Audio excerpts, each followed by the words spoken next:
बिस्मिल्लाहिर्रहमानिर्रहीम। तो गाइज़ अभी जो है ना हम जीआईटी फार्माकोलॉजी के मैंने ये टेबल किस तरह याद करना है ईज़ीएस्ट वे में बता दिया जो मेरे पास था। बाकी अब यहाँ पे आ जाओ। देखो यहाँ पे है हमारे पास थोड़े से ये वाले आप देख लो क्योंकि ये इंपॉर्टेंट हैं और यहाँ से कुछ ना कुछ आपको आइडिया हो जाएगा। फिर हम नेक्स्ट चैप्टर को जल्दी से कवर कर लेंगे अगर ये आपको समझ आ गई। एसिड पेप्टिक डिजीज़ क्या होती है? ग्रुप ऑफ डिसऑर्डर है जिसके अंदर जो है ना एरोजन हो जाती है और ulceration of mucosal lining of the GIT tract. मतलब ये जीआईटी ट्रैक है, इसका जो म्यूकोजा होता है ना, इसकी जो है ना एरूड कर जाता है। आपको पता ही होगा, एफएससी वाली बात है, कोई मुश्किल बात नहीं है। रूट कर देता है, ठीक है। इसके अंदर फिर क्या क्या इंक्लूडेड है? एक होता है जर्ड, मतलब GERD, gastro oesophageal reflex disease, sorry. उसके बाद ड्यूडिनल रिफ्लेक्स हो गया। ड्यूडिनल रिफ्लेक्स मतलब ड्यूडिनम किया जो है ना वो अपोजिट रिफ्लेक्स है। इसके अलावा नॉन अल्सर डिस्पेजिया मतलब बदहज़मी जिसे हम कहते हैं। और इसके अलावा हमारे कुछ लोगों को ना स्ट्रेस की वजह से भी ना गैस्ट्रिक जो म्यूकोज़ा की इन्फ्लामेशन जिसे हम कहते हैं स्ट्रेस रिलेटेड गैस्ट्राइटिस। तो ये होता है एसिड पेप्टिक डिजीज़ में कौन कौन सी? एक हमारे पास होती है यार, इससे लिखा जाएगा जर्ड, ठीक है। एक हमारे पास हो गया डिस्पेप्सिया, ठीक है। इसके अलावा हमारे पास स्ट्रेस गैस्ट्राइटिस हो गया और हमारे पास एक और आ जाता है ड्यूडिनल अल्सर हो गया। मतलब ड्यूडिनम का कोई भी अल्सर जो होता है ना वो आपको इस एसिड पेप्टिक डिजीज के अंदर आ जाता है। एंटीमेटिक मतलब जो उल्टियों को कै को ख़त्म करे। Disease that reduce the nausea और वॉमिटिंग, सिंपल। गैस्ट्रोएसोफेजियल रिफ्लक्स जिसे हम कहते हैं जर्ड, जीईआरडी, ये क्या है? ये है हमारे पास एसोफेजियल इरिटेशन और inflammation due to reflux of the stomach acid. मतलब कि ये स्टोमिक है ना, देखो मैंने बनाया हुआ, तो यहाँ से जो एसिडिक जो मिक्सचर हुआ पड़ा खुराक वो दोबारा एसोफेगस के अंदर जाना शुरू कर दे, इसे हम कहते हैं जर्ड। मतलब कि अपोजिट, बजाय नीचे जाने के, ये आप खाना खाने के बाद जो बिल्कुल लेट जाते हैं ना फ़ौरन खाना खा, उसका होता है कि एसोफेगस की दोबारा। अब ये एसिडिक मटीरियल जब एसोफेगस के अंदर जाएगा तो वो बाबा जी कहेंगे बेटा मुझे ना दिल के अंदर तकलीफ़ हो रही है। हालांकि उसे आप कहें बाबा जी थोड़ा उठ के चलें फिरें, खाने के बाद ना सोया करें, ठीक है। उसे समझाएं, हमें फंक्शनल ना मरीज़ बना करें, उसे थोड़ा समझाया करें प्यार के साथ। तो वो क्या होता है कि इसे हम हार्ट बर्न भी कहते हैं अगर ये एसिडिक मटीरियल एसोफेगस के अंदर चला जाए तो। या फिर पायरेसिस आपने एफएससी के अंदर पढ़ा होगा, मुझे भी याद है फर्स्ट ईयर का चैप्टर नंबर 12 के अंदर एसोफेगस वाला ये सारे रिलेटेड थे। अच्छा, गैस्ट्रोपैरेसिस में क्या होता है कि पैरालिसिस मतलब पैरालिसिस हो गया, गैस्ट्रिक मसल की हो गया। मतलब अब ये गैस्ट्रिक मसल ना तो हिले जुलेंगे, ना खुराक आगे जाएगी ना खुराक पीछे जाएगी, तो फिर क्या होगा? मतलब कोई फ़ायदा नहीं ना होगा, वहीं पे खुराक अड़ी रहेगी और वो बैक्टीरियल की बदबूदार कुछ ना कुछ मान जाएगा। वजह क्या है इसका? डैमेज हो जाती है, या तो नर्व वहाँ का डैमेज है या फिर वहाँ के मसल डैमेज हैं, ठीक है। और ये डायबिटिक के अंदर होता है और पार्किंसन जो बंदों को डिजीज़ होती है ना उनके अंदर होता है। बस एक बात आपने ये याद रखनी। नेक्स्ट हमारे पास होता है इन्फ्लामेटरी बाउल डिजीज़ और अब इन्फ्लामेटरी बाउल सिंड्रोम।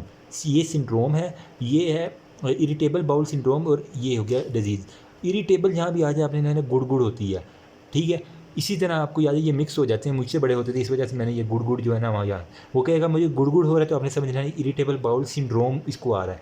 अगर तो इन्फ्लामेशन है तो वो क्या होगा? उसी के अंदर जो है ना अल्सरेशन ऑफ द कोलोन और रेक्टम का होगा तो उसे हम कहेंगे अल्सरेटिव कोलाइटिस। देखें यहाँ पे आपको दो टर्मिनोलॉजी देखने को मिलेंगी। लेट मी, एक मिनट। देखो यहाँ पे आपको एक तो हम आपके पास अल्सरेटिव कोलाइटिस देखने को मिलेगा और एक हमारे पास होगी कोरहॉन डिजीज़ होगा। दोनों में आपको फ़र्क पता होना चाहिए, ठीक है। अल्सरेटिव कोलाइटिस हो गया और कोरहॉन डिजीज़ हो गया। अल्सरेटिव कोलाइटिस भी बेसिकली क्या होता है? इसके अंदर होता है कि जो रेक्टम, ठीक है, और कोलोन, मतलब जीआईटी के जो निचले पार्ट है ना, रेक्टम हो गया और कोलोन हो गया, ascending colon, transverse colon, descending colon और फिर नीचे रेक्टम वगैरह, इसकी अगर कुछ ना कुछ इन्फ्लामेशन है तो उसे हम कहते हैं अल्सरेटिव कोलाइटिस। लेकिन कोरहॉन डिजीज़ क्या है? जो मैदे से ऊपर अगर हम जाएं, मतलब ये हमारा स्टोमिक है ना, ठीक है, उसके बाद स्मॉल इंटेस्टाइन, तो अगर वो कोलोन से स्मॉल इंटेस्टाइन भी साथ इन्वॉल्व होना शुरू हो जाए इस इन्फ्लामेशन के अंदर, इरिटेशन के अंदर, उसको हम कहते हैं कोरहॉन डिजीज़। कोरहॉन ऊपर वाला, अल्सरेटिव कोलाइटिस मतलब कोलोन और रेक्टम उसके अंदर आ जाएंगे। होप सो मैं अपनी बात समझा पाया हूँ। मतलब कि नीचे वाले अगर कंपार्टमेंट की हुई है तो वो अल्सरेटिव कोलाइटिस है, अगर स्मॉल इंटेस्टाइन और ऊपर वाले कंपार्टमेंट की इन्फ्लामेशन हो तो उसे हम कहेंगे कोरहॉन डिजीज़। बस यही बात उसने यहाँ पे की है। नेक्स्ट इरिटेबल बाउल सिंड्रोम में वो कह रहे हैं कि अब नॉर्मल बाउल फंक्शन हो जाता है, ठीक है। इसके अंदर क्या होता है कि या तो उस बंदे को डायरिया रहता है, गुड़ को वो कहते हैं ना, तो या उसको डायरिया रहता है या उसको कब्ज़ रहती है, ये दोनों भी हो सकते हैं। कभी कहेगा मुझे डॉक्टर साहब डायरिया हो जाता है तो कभी कहता है मैं मुझे कब्ज़ हो जाती है, मतलब वो गोलियाँ ही खाता रहेगा सारी उम्र इस तरह। तो इसको हम कहते हैं इरिटेबल बाउल सिंड्रोम। प्रोकाइनेटिक क्या है? Drug that promote the GIT की मोटेलिटी, जिनकी जो है ना वो गैस्ट्रोप्रेसिस हो गई है, उन लोगों को हम फिर प्रोकाइनेटिक देते हैं ताकि वो जीआईटी को मोबाइल कर सके। प्रोटॉन पम्प में क्या होता है? प्रोटॉन पम्प बेसिकली जीआईटी का जो पाराइटल सेल है ना, देखो जीआईटी में कौन कौन से सेल होते हैं? ऑक्जेंटिक होते हैं या पाराइटल होते हैं, म्यूकस सेल होते हैं, ठीक है। इसके अलावा पेप्सिनोजिन एक रिलीज़ करते हैं, ठीक है, पेप्सिन बारे, ठीक है। ऑक्जेंटिक हो गया या पाराइटल सेल हो गया, वो आप कह लेंगे। पाराइटल सेल बेसिकली HCl सेक्रेट करते हैं। ये वजह क्या होता है? प्रोटॉन पोटाशियम पंप का इस दूसरा नाम होता है, ठीक है। ऑक्जेंटिक पंप के अंदर जो होता है ना, वो क्या कहते हैं? प्रोटॉन आता है, तो जिसकी वजह से हमारे पास HCl की सेक्रेशन होती है। तो वो ये है हाइड्रोजन पोटाशियम जो ATPase है ना, ATP आती है, तो वो क्या करते हैं? सेक्रेट करते हैं प्रोटॉन इनटू द स्टोमिक, जिसकी वजह से HCl बनता है, क्लोराइड के साथ मिलकर HCl। समझ रहे हैं मेरी बात? तो वो सारी की सारी आ गई। अब जो है ना, हाँ ये देखें, पहले टेबल के ऊपर हम आ जाए। जिसको ये टेबल ड्रा करना आ गया ना, उसको ये GIT फार्माकोलॉजी आलमोस्ट सारी समझ आ गई। मतलब आपकी फिर 80% ये चैप्टर कंप्लीट हो जाता है। देखो करना कुछ भी नहीं है, इस टेबल के ऊपर मैं समझा देता हूँ, फिर अगर ड्रा करना पड़े तो हम देख लेंगे। ये देखो, ये सारा के देख रहे हो, ये ब्लड वेसल वाली लाइन आ रही है, ये दरमियान में उसने एक लाइन लगाई हुई है, सही है, ताकि हम डिफ्रेंशिएट कर दें। ये क्या है? एंट्रम, और ये क्या है? Fundus of stomach. देखो ना, स्टोमिक किस तरह होता है, आपको अगर स्टोमिक का पता हो ना, तो ये ऊपर वाला एंट्रम हो गया, नीचे फिर फंडस होता है, फिर नीचे बॉडी ऑफ द स्टोमिक हो गई। यहाँ पे क्या होता है? कार्डिक स्फिंक्टर होता है, यहाँ पे पाइलोरिक स्फिंक्टर होती है, ऐसे ही होता है ना। तो वही बात है कि ऊपर वाला ये वाला जो है ना, वो एंट्रम दिखा रहा है, नीचे हमारे पास ये फंडस सारे का सारा दिखा रहा है, सही है। पहले एंट्रम के ऊपर आपने आना है। क्या हो रहा है? वेगस प्री गैंग्लियोनिक नर्व जो है ना, वो आई है, उसने दो जगह पे देनी है। एक एसिटाइलकोलिन रिसेप्टर के पास, मतलब G सेल होते हैं और D सेल होते हैं। शुरू में G सेल जो होते हैं ना, वो गेस्टिन रिलीज़ करते हैं, जबकि D सेल जो है ना, वो सोमैटोस्टेटिन रिलीज़ करते हैं, सही है। इसकी तो समझ होगी ना आपको, आपने अगर GIT फार्माकोलॉजी फिजियोलॉजी में पढ़ी है ना, सेकंड ईयर MBBS के अंदर, तो आपको फिर आइडिया होगा, ठीक है। तो आपने पहले G सेल बना देनी है, फिर D सेल बना, G सेल से गेस्टिन निकालना है, D सेल से हमारे पास क्या निकालना है कि हमारे पास जो सोमैटोस्टेटिन हो गया, ठीक है। वेगस नर्व आएगी, यहाँ पे नेगेटिव आपको लिखा हुआ हो रहा है, पता नहीं ये आप फ्लैश की वजह से आपको नज़र आ रहा है कि नहीं आ रहा।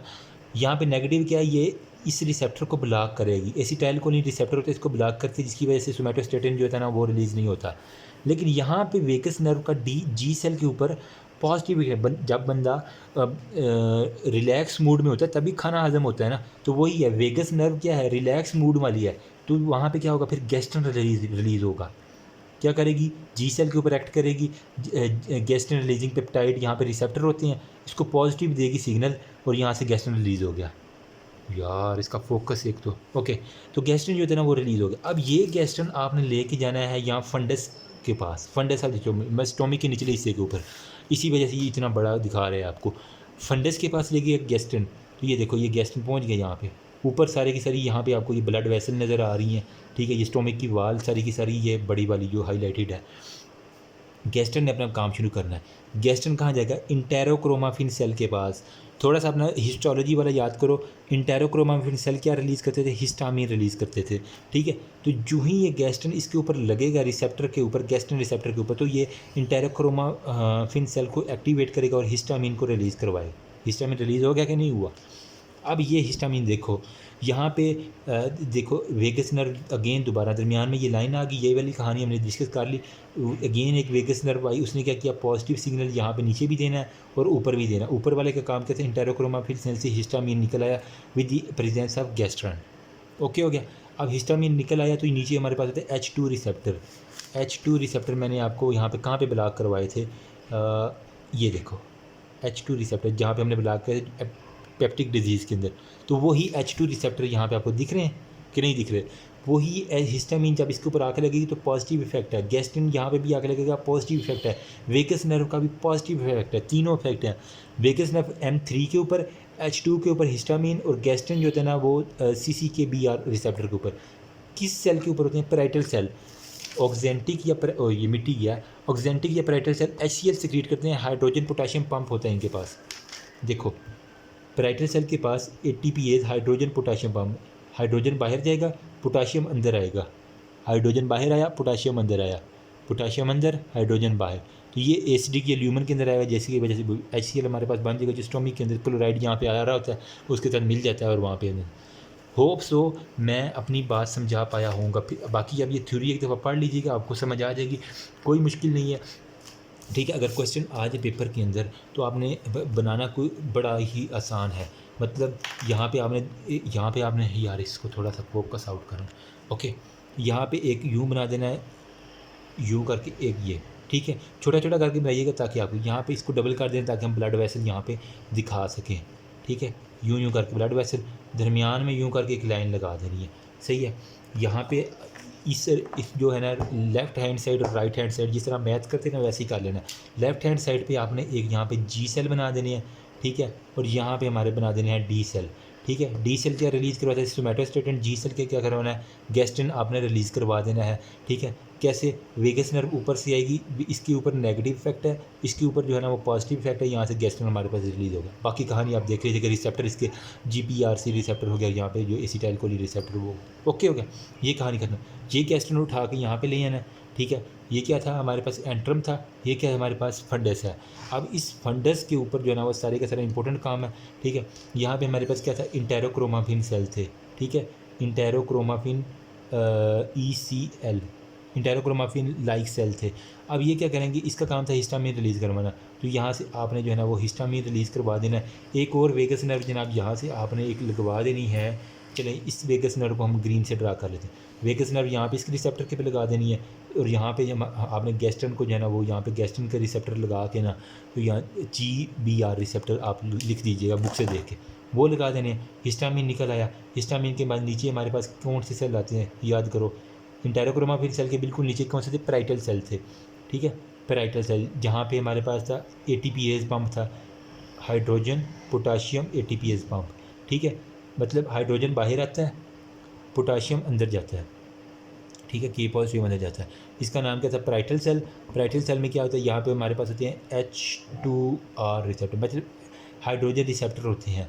तो वो क्या करते हैं, जो ही इसके ऊपर ये हिस्टामिन आके लगता है, यहाँ पे दूसरे नंबर पे गैस्ट्रिन के लगाने के लिए होते हैं G रिसेप्टर होते हैं, यहाँ पे M3 रिसेप्टर होते हैं, जो कि ये वेगस नर्व के दूसरी मिजान यहाँ पे आके लगती थी।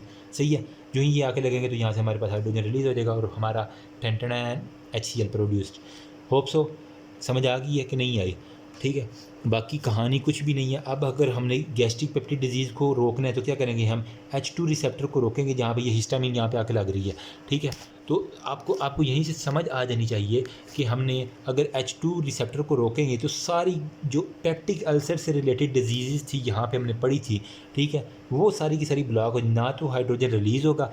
भी देखो ना, यहाँ पे हिस्टामिन लगेगा नहीं तो हाइड्रोजन रिलीज़ कैसे होगा, ATPase पंप नहीं चलेगा तो हाइड्रोजन रिलीज़ नहीं होगा, तो सारी डिजीज़ कंट्रोल। तो आपको एंटी पेप्टिक अल्सर डिजीज़ के लिए H2 ब्लॉकर्स देने पड़ते हैं, जो कि यहाँ पे अप्रूव हो गया है। H2 ब्लॉकर हम दिए एसिड पेप्टिक डिजीज़ को ट्रीट करने के लिए। इसको ब्लॉक कर दो, काम आपका सारे का सारा हो जाना है। Thank you so much. Next video में आ जाएं, हम ये डिस्कस करते हैं drug used in acid peptic. Sorry for that video, मुझे पता है लंबी काफ़ी मान रही है, यार मेरी एफर्ट हो रही है, आप चुप करके सुन रहे हैं, लेकिन समझाना ज़रूरी है, इस वजह से तो साथ साथ ड्रग करना बस थोड़ा सा अगली वीडियो में इंशाल्लाह कवर करते हैं। किसी का कोई क्वेश्चन हो, मुझसे कोई गलती हुई तो आप कमेंट सेक्शन में बताते हैं। Feel free to ask anything you want. Thank you, जज़ाकल्लाह।